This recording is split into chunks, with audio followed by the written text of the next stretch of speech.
Hi, and welcome to Lent Part 3. This may get a touch controversial at the end, so you can stay tuned and see what you think. We're joining in where we left off last week with Jesus and his disciples around the Passover table.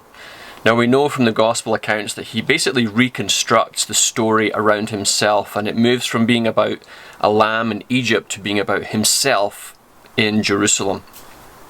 And he takes the bread and he takes the cup of wine, and he infuses a new story into it, the story of his own death and resurrection. And this moment has been held by the church as really a sacred trust. It's called the Eucharist or Communion or the Lord's Supper, whereby the bread and the cup now minister to us the new covenant, something of the mystery of God's presence. Now, there have been endless speculations and theologies and theories throughout history as to what happens in these moments when the church gathers and shares bread and wine. How is the bread and the wine infused or changed by God, and how are we then changed by these moments that we share together? So I just wanted us to check in for a moment with Aquinas, one of the great Christian thinkers of the medieval era. And he's got some beautiful insights for us, I think, to ponder at this Lent season.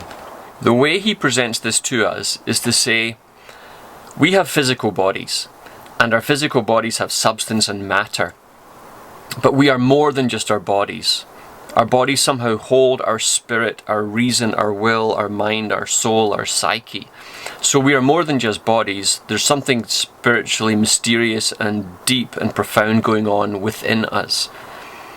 He says similarly that happens with the bread and the wine, that they are substance, they have matter, they are part of God's good creation with bread and wine, but they're more than that. They somehow supernaturally and mysteriously hold the beatitudes of God, the good graces of God. That's what the word Eucharist means, good grace.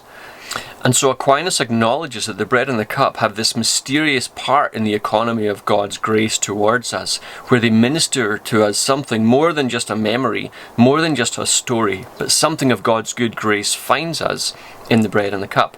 And as he continues to teach about this, he doesn't use this word, but I'll put it in there because I think it captures what he's talking about. It's like the communion moment, the Eucharist, the bread and the cup, they ameliorate us. Now, to ameliorate something, two things are going on, and it's pretty beautiful, really.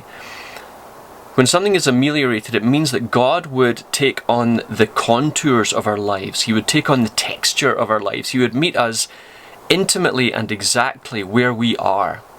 And as he does that, he would then lift us, improve us, heal us, transform us, sanctify us by his Spirit.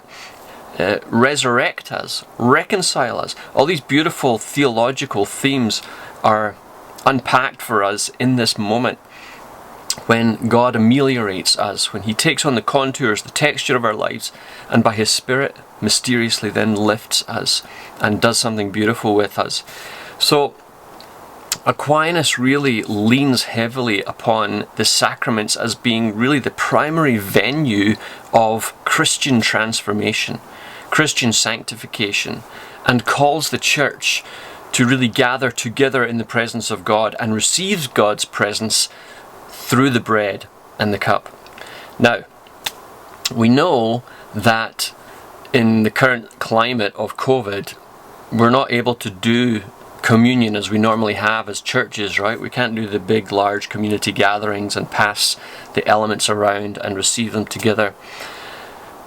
And there are some traditions which have very strong theologies and sensibilities around the practice of communion only being served by designated leaders, whether it be the pastor or the priest or even the elders.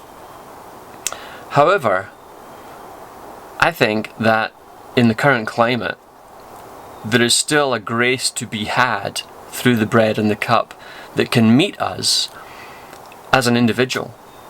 As we exercise our faith and our obedience sincerely before God as an individual, as a couple, as a family, as a household, I don't think we need to wait for the priest or the pastor to look after us.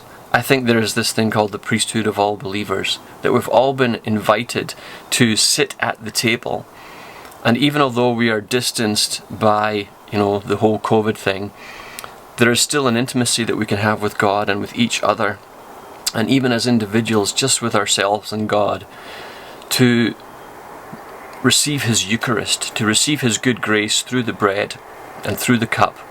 So use your imagination over Lent and ponder how you might, as an individual or a family or a household, participate together in the Eucharist of God as we move towards the Easter event together.